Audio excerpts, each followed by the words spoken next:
This is how to do a custom install of a Garmin navigation unit and backup camera on a Gen 1 Toyota Tacoma. We have step-by-step directions on the website too, so you can print those out after you watch the video. The tools and parts you need are listed in the description below. Here's a navigation unit we're installing. It's a Garmin DriveSmart 76 7-inch screen powered by USB-C. We're using a bracket made by TEQ. It screws directly into the truck. The install is really easy. It also gives us an extra radio mount on the side and allows me to put the head of my ICOM radio up there as well. It does block the AC controls, but it's easy to get to them anyway. You can see here how we mounted the nav to the bracket using products that we got from Ram Mounts. Their diamond plate socket and the SnapLink long ball adapter for Garmin. I used some screws and nuts I had laying around to attach the socket plate to the TEQ plate. The TEQ plate itself attaches to the trim ring around the radio and the AC vents with a series of self-tapping screws. You're going to drill the screws right into the plastic trim ring. It's easy to do. You just hold the bracket up and start inserting the screws one by one into the plastic.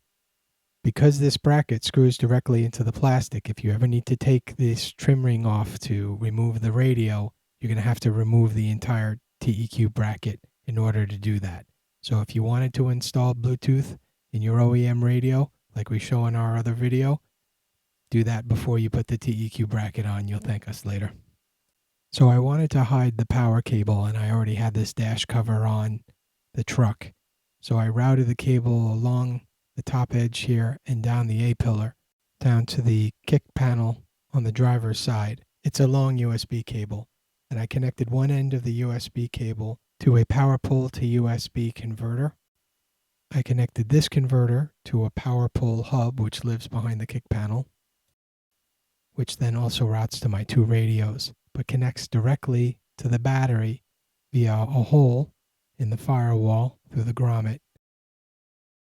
So I get power whenever I need it from the battery to the navigation unit. Another benefit to adding this Garmin Navigator to the truck is it enabled me to put in a wireless backup camera. It runs off of a couple of AA batteries, and it's super easy to set up and use with the navigation unit. So I'm going to show you the first way I had done this setup. It didn't work because it kept breaking, but initially I had fabricated a bracket which sat on top of the air vent. You can kind of see it here.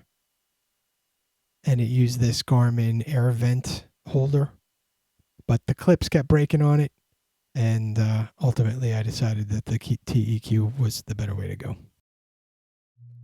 That's it. Thanks for watching. For more tutorials, check out the TacomaGuide.com.